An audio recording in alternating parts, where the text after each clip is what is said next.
సిద్దిపేట జిల్లా దుబ్బాక మండలం అప్పన్పల్లి గ్రామ శివార్లో నిన్నటి రోజు 7 గంటల ప్రాంతంలో కూడా ఒక సిద్దిపేట నుంచి బయలుదేరినటువంటి బలవంతపూర్ గ్రామస్తులు ఇది సంబంధించిన ఒక కుటుంబ సభ్యులందరూ కూడా ఇదే బావిలో కూడా పడిపోయిన పరిస్థితి.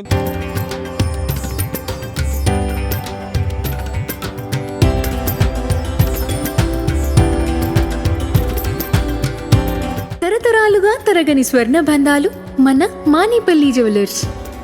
దీనికి సంబంధించి చూసుకున్నట్టయితే వారు సిద్దిపేట నుంచి 7 గంటల ప్రాంతంలో ఇక్కడికి వాళ్ళ గ్రామానికి వెళ్తున్న పరిస్థితి ఉంది. చూస్తున్నట్టయితే అందులో 4 ఉన్నారు. భార్య భాగ్యతో పాటు కొడుకు నియాన్స్, కూతురు షాన్విక కూడా ఉంది. దీనికి సంబంధించి చూస్తుంటే ఒక దశదిన కర్మ 11 రోజుల యొక్క కర్మకు వెళ్ళినటువంటి రాజు దంపతులు కూడా అక్కడి నుంచి బయలుదేరి 7 గంటల ప్రాంతంలో తన స్వగ్రామమైనటువంటి బలవంతపూర్కు గ్రామానికి బయలుదేరే సమయంలో మార్గం మధ్యలో ఉన్నటువంటి అప్పన్పల్లి గ్రామ శివార్లో ఉన్న బావిలో పడి ఎవరికి కూడా ఇక్కడ సమాచారం లేదు. వాళ్ళ ఫోన్ కూడా పనిచేయకపోవడంతో స్థానికంగా ఉన్నటువంటి బంధువులు ఫోన్ చేస్తే ఫోన్ కడవలేని చెప్పి దుబ్బాక పోలీస్ స్టేషన్లో ఫిర్యాదు చేసిన పరిస్థితి ఉంది. దీనికి సంబంధించి పోలీసులు ఫోన్ చేస్తే ఫోన్ కలవకపోవడంతో ఫోన్కు సంబంధించిన సిగ్నల్ ఆధారంగా అప్పన్పల్లి గ్రామ శివార్లో ఉన్నటువంటి బావిలో పడ్డట్టు వాళ్ళకు సమాచారం అందింది. దీనికి సంబంధించి స్థానికంగా ఉన్నటువంటి ప్రజల సమాచారం మేరకు ఇదే బావిలో పడ్డట్టు కూడా సమాచారం ఉంది. ఇదే కారులకు సంబంధించి చూసుకున్నట్లయితే షిఫ్ట్ డిజైర్కి సంబంధించి ఇదే కారులో వాళ్ళు ప్రయాణం చేసిన పరిస్థితి ఉంది. వాళ్ళిద్దరు చిన్న పిల్లలతో పాటు తన భార్య భాగ్యతో పాటు రాజు కూడా ఇదే కారులో ప్రయాణం చేసిన పరిస్థితి ఉంది. ఈ యొక్క కారులో వెళ్ళిన సందర్భాన్ని బట్టి చూస్తుంటే ఒక దశదిన కర్మకు వెళ్ళి తిరుగు ప్రయాణంలో ఇటువంటి సంఘటన చోటు చేసుకోవడంతో బలవంతపూర్ గ్రామస్తులు అదేవిధంగా అప్పన్పల్లి గ్రామస్తులు కూడా చూస్తున్న పరిశీలన బట్టి చూస్తుంటే శోక సముద్రంలో మునిగి తేలినారని చెప్పుకోవచ్చు. దీనికి సంబంధించి ఇక్కడ చూస్తుంటే స్థానికంగా అప్పన్పల్లి గ్రామస్తులు ఈ యొక్క మార్గం గుండా వెళ్ళేటువంటి సిద్దిపేట నుంచి దుబ్బాకు వెళ్ళేటువంటి స్థానికులు కూడా ప్రస్తుతం మనతో ఉన్నారు. అప్పన్పల్లి గ్రామస్తులు ప్రస్తుతం మనతో ఉన్నారు. దీనికి సంబంధించి గ్రామ సర్పంచ్ రామరెడ్డి ఉన్నారు. సార్ చెప్పండి, అంటే ఇక్కడ సంఘటన చూస్తుంటే ఘోరంగా ఉంది. 4 కూడా చనిపోయిన పరిస్థితి ఉంది. దీనికి సంబంధించి ఎట్లా చెప్తారు, ఏం చెప్తారు? ఇటువంటి సంఘటన చాలా బాధాకరం సార్. ప్రస్తుతం ఈ రోడ్డు డబల్ రోడ్ అయ్యి 10-12 సంవత్సరాలు అవుతుంది. అప్పటి నుంచి కూడా ఆర్ఎంబి అధికారులకు విన్నవించుకున్నాము, కానీ బడ్జెట్ లేదు అనుకుంటూ వాళ్ళు అట్లే దాటేసుకుపోయినారు. క్రమేపీ ఇప్పుడు చాలా ఇది బాధాకరం. మలుపు దగ్గర ఉన్నది కాబట్టి చాలా బాధాకరం. ఇటువంటి 2-3 బావులు ఉన్నాయి. ఈ బావులను తొందరగా ఎమ్మెల్యే గారు కానీ ఆర్ఎంబి అధికారులు కానీ చొరవ తీసుకొని దీనికి రిటర్నింగ్ వాళ్ళు కట్టినట్లయితే చాలా బాగుంటుంది. మళ్ళీ ఇటువంటి సంఘటనలు జరగకుండా పునరావృతం కాకుండా ఉంటుందని మనవి చేసుకుంటున్నాం. అంటే ఈ గ్రామానికి గతంలో కూడా ఎన్నో యాక్సిడెంట్ అయినట్టు కూడా తెలిసింది. ఈ క్రాసింగ్ చూస్తుంటే ఈ మూలమలుపు చాలా ప్రమాదాలకు కూడా జరిగినట్టు తెలిసింది. కాబట్టి అంటే ఇంతకుముందు ఎటువంటి ప్రమాదాలు జరగచ్చు? ఇంతకుముందు కూడా ఇక్కడ పెద్ద పైప్ ఉండి 1 మీటర్ పైప్ ఇక్కడ పెట్టిండ్రు. అది పలిగిపోతే పక్కకు పడేసిండ్రు. ఇక్కడ నుంచి మన సిద్దిపేట నుంచి వచ్చి ఇదే టర్నింగ్ మీద గుద్దుకొని చనిపోవడం జరిగింది. చింతపడక అభ్యర్థి గొల్లోల పిల్లవాడు. అప్పుడు కూడా చెప్పినాము, ఆర్ఎంబి అధికారులకు విన్నవించుకున్నాము, అయినాను వాళ్ళు చొరవ తీసుకోలేదు. ఇప్పుడైనా ఇటువంటి సంఘటన పునరావృతం కాకుండా ఇమ్మీడియట్లీ వీటికి రిటర్నింగ్ వాళ్ళు కట్టినట్లయితే కొంచెం ఇటువంటి బాధలు నివారించవచ్చని మా యొక్క అభిప్రాయం. అంటే నిన్నటి రోజు జరిగిన సందర్భాన్ని చూసుకున్నట్టయితే దుబ్బాక పోలీసులు కూడా మీకు కూడా ఫోన్ చేసినట్టు తెలుస్తుంది. మీరే ట్రేస్ అవుట్ చేసిన లొకేషన్ కూడా చూసి పోలీసులకు సమాచారం ఇచ్చినట్టు తెలిసింది. కాబట్టి ప్రత్యక్షంగా చూసినప్పుడు ఎట్లా ఉంది పొజిషన్, ఏం చెప్తారు? ప్రత్యక్షంగా చూసినప్పుడు 12 గంటలకు సార్ దుబ్బాక ఎస్ఐ గారు ఫోన్ చేసి ఉండే. అక్కడ నుంచి డైరెక్ట్ వచ్చి చూసేసరికి బండి మనకు కనబడుతుంది నెంబర్ ప్లేట్ మీదికి. అప్పటి వరకే ఫోన్ చేయగా 15 నిమిషాల్లో వాళ్ళందరూ వచ్చి చుట్టాలు ఎస్ఐ సిబ్బందితో వచ్చి చూసి వేరే ట్రైన్ కింద తెప్పించి తీసేసరికి వాళ్ళ ప్రాణాలు కోల్పోయినాయి.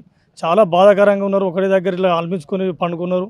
అదని చూస్తే భయంకరమైన పరిస్థితి. ఇప్పుడు మా సర్పంచ్ గారు చెప్పినట్టుగా ఇలా పనుల పునరావృతం కాకుండా ఇటువంటి యాక్సిడెంట్ కాకుండా దీన్ని గవర్నమెంట్ చర్య తీసుకొని మన ఎమ్మెల్యే గారు అయినా ఆర్ఎంపీ అధికారులు చర్య తీసుకొని వాళ్ళు కట్టాలని కోరుతున్నాం. ఇది ఒకటే బాగా కాదు. మొన్న 6 నెలల క్రితం ఇంకొక అతను మూత్రం పోయి కూడా అలా వడి చచ్చిపోయాడు, వేరే ఊరు అతను. ఇట్లే బాగా ఘోరంగా జరుగుతున్నాయి. బయట వాళ్ళకి అవగాహన లేకపోయేసరికి రోడ్డు పక్కకి ఉండే వరకు ఇలాంటివి జరుగుతున్నాయి. జరగకుండా ఒక 5 బావిలు ఉన్నాయి. 5 బావిలకు రిటర్నింగ్ వాళ్ళు కట్టి ఇంకొకసారి ఇంకొక కుటుంబాలు ఇలా సుఖసంలో కలవకుండా ఫ్యామిలీకి తుడిచిపెట్టుకోబోతున్నాయి. కాబట్టి ఇది చాలా చర్య తీసుకోవాలని కోరుతున్నాం. అంటే మీరు చెప్పండి, బావి దగ్గరికి ప్రతిరోజు వస్తారు కాబట్టి చూడగానే ఏమనిపించింది? ఇక్కడ ఎవరు ఉన్నారు అప్పుడు ఆ సమయంలో? మేము రాత్రి 10 గంటలకు మేము ఇక్కడికి వెళ్ళిపోతున్నాము.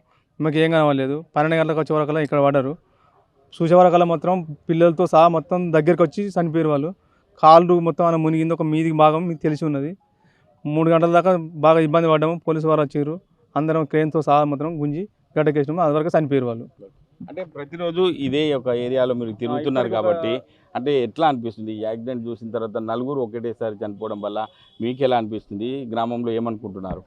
ఇది చాలా బాధాకరం. ఇది వాస్తవానికి ఇక్కడ చాలా చనిపోవడం కారణం ఏంటంటే ఇక్కడ టర్నింగ్ ఉండి బావి లేకపోతే ఆల్రెడీ పొలాలకు ఇలా వెళ్ళిపోతే బతికేవాళ్ళు. ఈ టర్నింగ్ మీదే బావి ఉండే వరకు కంట్రోల్ కాకపోవడం, హై స్పీడ్ వచ్చి కంట్రోల్ కాకపోయేసరికి ఏ సంఘటన జరిగింది. మళ్ళీ సంఘటన జరగకుండా చర్య తీసుకోవాలని కోరుతున్నాం. అంటే ఇది పరిస్థితి ఎవరిని కదిలించినా కూడా నలుగురు చనిపోవడం చాలా బాధాకరం అని చెప్పి ప్రధానంగా చెప్తున్న పరిస్థితి. అంటే గతంలో కూడా ఇటువంటి యాక్సిడెంట్లు అవుతున్నాయి. సంబంధిత ఉన్నత అధికారులు కూడా అప్పటిమంతకు తూతూ మంత్రంగా వస్తున్నారు, చూస్తున్నారు తప్ప ఈ యొక్క యాక్సిడెంట్లకు తెరపడే అవకాశం లేదు అని చెప్పి ఇప్పటికైనా ఉన్నత అధికారులు స్పందించాలి. ఇటువంటి యాక్సిడెంట్లు మూలమలుపుల మీద సెక్యూరిటీగా ఉండాల్సి ఉంది, బారికేడ్లు ఏర్పాటు చేయాలని చెప్పి ప్రధానంగా చెప్తున్నారు. ఏది ఏమైనప్పటికీ ఆ కుటుంబంలో నలుగురు చనిపోవడం వల్ల ఇటు అప్పనపల్లి గ్రామంలో అదేవిధంగా బలవంతపూర్ గ్రామంలో కూడా ఒక శోక సముద్రం మునిగిందని చెప్పొచ్చు. ఇప్పటికే సంబంధిత డెడ్ బాడీలను కూడా ప్రభుత్వ ఆసుపత్రులు కూడా తీసుకెళ్లి పోస్ట్ మార్టం కోసం సిద్ధం చేసిన పరిస్థితి. ఏది ఏమైనప్పటికీ ఇటువంటి సంఘటన చూస్తుంటే గతంలో ఎన్నో యాక్సిడెంట్లు అయినాయి, కానీ మరి ఎందుకు అధికారులు నిర్లక్ష్యం వహిస్తున్నారని చెప్పి ప్రధానంగా గ్రామస్తులు డిమాండ్ చేస్తున్నారు. ఇప్పటికైనా అధికారులు స్పందించి ఇటువంటి యాక్సిడెంట్లు పునరావృతం కాకుండా చూసుకోవాలని చెప్పి ప్రధానంగా అప్పనపల్లి గ్రామస్తులు కూడా డిమాండ్ చేస్తున్న పరిస్థితి ఉంది. కెమెరామెన్ నెల్లూరుతో మహేష్, RTV, సిద్దిపేట జిల్లా.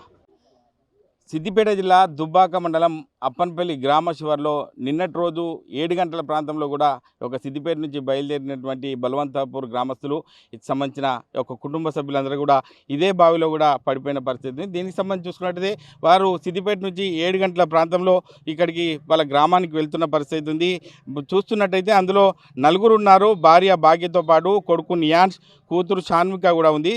దీనికి సంబంధించి చూస్తుంటే ఒక దశదిన కర్మ 11 రోజుల కర్మకు వెళ్ళినటువంటి రాజు దంపతులు కూడా అక్కడి నుంచి బయలుదేరి 7 గంటల ప్రాంతంలో తన స్వగ్రామమైనటువంటి బలవంతపూర్కు గ్రామానికి బయలుదేరే సమయంలో మార్గం మధ్యలో ఉన్నటువంటి అప్పనపల్లి గ్రామ శివార్లో ఉన్న బావిలో పడి ఎవరికి కూడా ఇక్కడ సమాచారం లేదు. వాళ్ళ ఫోన్ కూడా పనిచేయకపోవడంతో స్థానికంగా ఉన్నటువంటి బంధువులు ఫోన్ చేస్తే ఫోన్ కడవలేదని చెప్పి దుబ్బాక పోలీస్ స్టేషన్లో ఫిర్యాదు చేసిన పరిస్థితి ఉంది. దీనికి సంబంధించి పోలీసులు ఫోన్ చేస్తే ఫోన్ కలవకపోవడంతో ఫోన్కు సంబంధించిన సిగ్నల్ ఆధారంగా అప్పనపల్లి గ్రామ శివార్లో ఉన్నటువంటి బావిలో పడ్డట్టు వాళ్ళకు సమాచారం అందింది. దీనికి సంబంధించి స్థానికంగా ఉన్నటువంటి ప్రజల సమాచారం మేరకు ఇదే బావిలో పడ్డట్టు కూడా సమాచారం ఉంది. ఇదే కారులకు సంబంధించి చూసుకున్నట్లయితే షిఫ్ట్ డిజైర్కి సంబంధించి ఇదే కారులో వాళ్ళు ప్రయాణం చేసిన పరిస్థితి ఉంది. వాళ్ళిద్దరు చిన్న పిల్లలతో పాటు తన భార్య భాగ్యతో పాటు రాజు కూడా ఇదే కారులో ప్రయాణం చేసిన పరిస్థితి ఉంది. ఈ యొక్క కారులో వెళ్ళిన సందర్భాన్ని బట్టి చూస్తుంటే ఒక దశదిన కర్మకు వెళ్ళి తిరుగు ప్రయాణంలో ఇటువంటి సంఘటన చోటు చేసుకోవడంతో బలవంతపూర్ గ్రామస్తులు అదేవిధంగా అప్పనపల్లి గ్రామస్తులు కూడా చూస్తున్న పరిశీలన బట్టి చూస్తుంటే శోక సముద్రంలో మునిగి తేలినారని చెప్పుకోవచ్చు. దీనికి సంబంధించి ఇక్కడ చూస్తుంటే స్థానికంగా అప్పనపల్లి గ్రామస్తులు ఈ యొక్క మార్గం గుండా వెళ్ళేటువంటి సిద్దిపేట నుంచి దుబ్బాకు వెళ్ళేటువంటి స్థానికులు కూడా ప్రస్తుతం మనతో ఉన్నారు. అప్పనపల్లి గ్రామస్తులు ప్రస్తుతం మనతో ఉన్నారు. దీనికి సంబంధించి గ్రామ సర్పంచ్ రామరెడ్డి ఉన్నారు. సార్ చెప్పండి, అంటే ఇక్కడ సంఘటన చూస్తుంటే ఘోరంగా ఉంది, నలుగురు కూడా చనిపోయిన పరిస్థితి ఉంది. దీనికి సంబంధించి ఎట్లా చెప్తారు, ఏం చెప్తారు? ఇటువంటి సంఘటన చాలా బాధాకరం సార్. ప్రస్తుతం ఈ రోడ్డు డబల్ రోడ్ అయి 10-12 సంవత్సరాలు అవుతుంది. అప్పటి నుంచి కూడా RMB అధికారులకు విన్నవించుకున్నాము, కానీ బడ్జెట్ లేదు అనుకుంటూ వాళ్ళు అట్లే దాటేసుకుపోయినరు. క్రమేపీ ఇప్పుడు చాలా ఇది బాధాకరం, మలుపు దగ్గర ఉన్నది కాబట్టి చాలా బాధాకరం. ఇటువంటి 2-3 బావులు ఉన్నాయి. ఈ బావులను తొందరగా ఎమ్మెల్యే గారు కానీ RMB అధికారులు కానీ చొరవ తీసుకొని దీనికి రిటర్నింగ్ వాళ్ళు కట్టినట్లయితే చాలా బాగుంటుంది. మళ్ళీ ఇటువంటి సంఘటనలు జరగకుండా పునరావృతం కాకుండా ఉంటుందని మనవి చేసుకుంటున్నాం. అంటే ఈ గ్రామానికి గతంలో కూడా ఎన్నో యాక్సిడెంట్లు అయినట్టు కూడా తెలుస్తుంది. ఈ క్రాసింగ్ చూస్తుంటే ఈ మూలమలుపు చాలా ప్రమాదాలకు కూడా జరిగినట్టు తెలుస్తుంది. కాబట్టి అంటే ఇంతకుముందు ఎటువంటి ప్రమాదాలు జరగచ్చు? ఇంతకుముందు కూడా ఇక్కడ పెద్ద పైప్ ఉండే 1 మీటర్ పైప్ ఇక్కడ పెట్టిండ్రు. అది పలిగిపోతే పక్కకు పడేసిండ్రు. ఇక్కడ నుంచి మన సిద్దిపేట నుంచి వచ్చి ఇదే టర్నింగ్ మీద గుద్దుకొని చనిపోవడం జరిగింది. చింతపడక అభ్యర్థి గోల్లోల పిల్లవాడు. అప్పుడు కూడా చెప్పినాము, RMB అధికారులకు విన్నవించుకున్నాము, అయినాను వాళ్ళు చొరవ తీసుకోలేదు. ఇప్పుడైనా ఇటువంటి సంఘటన పునరావృతం కాకుండా ఇమ్మీడియట్లీ వీటికి రిటర్నింగ్ వాళ్ళు కట్టినట్లయితే కొంచెం ఇటువంటి బాధలు నివారించవచ్చు అని మా యొక్క అభిప్రాయం. అంటే నిన్నటి రోజు జరిగిన సందర్భాన్ని చూసుకున్నట్టయితే దుబ్బాక పోలీసులు కూడా మీకు కూడా ఫోన్ చేసినట్టు తెలుస్తుంది. మీరే ట్రేస్ అవుట్ చేసిన లొకేషన్ కూడా చూసి పోలీసులకు సమాచారం ఇచ్చినట్టు తెలుస్తుంది. కాబట్టి ప్రత్యక్షంగా చూసినప్పుడు ఎట్లా ఉంది పొజిషన్, ఏం చెప్తారు? ప్రత్యక్షంగా చూసినప్పుడు 12 గంటలకు సార్ దుబ్బాక ఎస్ఐ గారు ఫోన్ చేసి ఉండే. అక్కడ నుంచి డైరెక్ట్ వచ్చి చూసేసరికి బండి మనకు కనబడుతుంది నెంబర్ ప్లేట్ మీదికి. ఇక అప్పటి వరకే ఫోన్ చేయగా ఒకటి 15 నిమిషాల్లో వాళ్ళందరూ వచ్చారు, చుట్టాలు ఎస్ఐ సిబ్బందితో వచ్చి చూసి వేరే ట్రైనింగ్ తెప్పించి తీసేసరికి వాళ్ళ ప్రాణాలు కోల్పోయినాయి. చాలా బాధాకరంగా ఉన్నారు. ఒకటే దగ్గర ఇలా అల్పించుకొని పండుకున్నారు. అదని చూస్తే భయంకరమైన పరిస్థితి. ఇక ఇప్పుడు మా సర్పంచ్ గారు చెప్పినట్టుగా ఇలా పనుల పునరావృతం కాకుండా ఇటువంటి యాక్సిడెంట్ కాకుండా దీన్ని గవర్నమెంట్ చర్య తీసుకొని మన ఎమ్మెల్యే గారు అయినా ఆర్ఎంపీ అధికారులు చర్య తీసుకొని వాళ్ళు కట్టాలని కోరుతున్నాం. ఇలా ఇది ఒకటే బాగా కాదు. మొన్న 6 నెలల క్రితం ఇంకొక అతను మూత్రం పోయి కూడా అలా పడి చచ్చిపోయాడు, వేరే ఊరు అతను. ఇట్లే బాగా ఘోరంగా జరుగుతున్నాయి. బయట వాళ్ళకి అవగాహన లేకపోయేసరికి రోడ్డు పక్కకి ఉండే వరకు ఇలాంటివి జరుగుతున్నాయి. జరగకుండా ఒక 5 బాయిలు ఉన్నాయి. 5 బాయిలకు రిటర్నింగ్ వాళ్ళు కట్టి ఇంకొకసారి ఇంకొక కుటుంబాలు ఇలా సుఖ సంబంధంలో కలవకుండా ఫ్యామిలీకి తుడిచిపెట్టుకోబోతున్నాయి. కాబట్టి ఇది చాలా చర్య తీసుకోవాలని కోరుతున్నాం. అంటే మీరు చెప్పండి, బావి దగ్గరికి ప్రతిరోజు వస్తారు కాబట్టి చూడగానే ఏమనిపించింది? ఇది ఇక్కడ ఎవరు ఉన్నారు అప్పుడు ఆ సమయంలో? మేము రాత్రి 10 గంటలకు మేము ఇక్కడికి వెళ్ళిపోతున్నాము. మాకు ఏం కావాలేదు. 12 గంటలకు వచ్చే వరకల్లా ఇక్కడ పడ్డారు. చూసే వరకల్లా మొత్తం పిల్లలతో సహా మొత్తం దగ్గరికి వచ్చి చనిపోయారు వాళ్ళు. కాళ్ళు మొత్తం అలా మునిగింది, ఒక మీదికి భాగం మీకు తెలిసి ఉన్నది. 3 గంటల దాకా బాగా ఇబ్బంది పడ్డాము. పోలీసు వారు వచ్చారు, అందరం క్రేన్తో సహా మొత్తం గుంజి గడ్డకేసినాము. అది వరకు చనిపోయారు వాళ్ళు. అంటే ప్రతిరోజు ఇదే ఒక ఏరియాలో మీరు తిరుగుతున్నారు కాబట్టి అంటే ఎట్లా అనిపిస్తుంది? యాక్సిడెంట్ చూసిన తర్వాత నలుగురు ఒకటేసారి చనిపోవడం వల్ల మీకు ఎలా అనిపిస్తుంది? గ్రామంలో ఏమనుకుంటున్నారు? ఇది చాలా బాధాకరం. ఇది వాస్తవానికి ఇక్కడ చాలా చనిపోవడం కారణం ఏంటంటే ఇక్కడ టర్నింగ్ ఉండి బావి లేకపోతే ఆల్రెడీ పొలాలకు ఇలాగ వెళ్ళిపోతే బతికేవాళ్ళు. ఈ టర్నింగ్ మీదే బావి ఉండే వరకు కంట్రోల్ కాకపోయాడు, హై స్పీడ్ వచ్చి కంట్రోల్ కాకపోయేసరికి ఏ సంఘటన జరిగింది. మళ్ళీ ఈ సంఘటన జరగకుండా చర్య తీసుకోవాలని కోరుతున్నాం. అంటే ఇది పరిస్థితి. ఎవరిని కదిలించినా కూడా నలుగురు చనిపోవడం చాలా బాధాకరం అని చెప్పి ప్రధానంగా చెప్తున్న పరిస్థితి. అంటే గతంలో కూడా ఇటువంటి యాక్సిడెంట్లు అవుతున్నాయి. సంబంధిత ఉన్నత అధికారులు కూడా అప్పటి మందకు తూతూ మంత్రంగా వస్తున్నారు, చూస్తున్నారు తప్ప ఒక యాక్సిడెంట్లకు ఒక తెరపడే అవకాశం లేదు అని చెప్పి ఇప్పటికైనా ఉన్నత అధికారులు స్పందించాలి. ఇటువంటి యాక్సిడెంట్లు మూల మలుపుల మీద సెక్యూరిటీగా ఉండాల్సి ఉంది, బారికేడ్లు ఏర్పాటు చేయాలని చెప్పి ప్రధానంగా చెప్తున్నారు. ఏది ఏమైనప్పటికీ ఆ కుటుంబంలో నలుగురు చనిపోవడం వల్ల ఇటు అప్పనపల్లి గ్రామంలో అదేవిధంగా బలవంతపురం గ్రామంలో కూడా ఒక శోక సముద్రం మునిగిందని చెప్పొచ్చు. ఇప్పటికే సంబంధిత డెడ్ బాడీలను కూడా ప్రభుత్వ ఆసుపత్రులు కూడా తీసుకెళ్లి పోస్ట్ మార్టం కోసం సిద్ధం చేసిన పరిస్థితి. ఏది ఏమైనప్పటికీ ఇటువంటి సంఘటన చూస్తుంటే గతంలో ఎన్నో యాక్సిడెంట్లు అయినాయి, కానీ మరి ఎందుకు అధికారులు నిర్లక్ష్యం వహిస్తున్నారని చెప్పి ప్రధానంగా గ్రామస్తులు డిమాండ్ చేస్తున్నాము. ఇప్పటికైనా అధికారులు స్పందించి ఇటువంటి యాక్సిడెంట్లు పునరావృతం కాకుండా చూసుకోవాలని చెప్పి ప్రధానంగా అప్పనపల్లి గ్రామస్తులు కూడా డిమాండ్ చేస్తున్న పరిస్థితి ఉంది. కెమెరామెన్ నెల్లూరుతో మహేష్, RTV, సిద్దిపేట జిల్లా.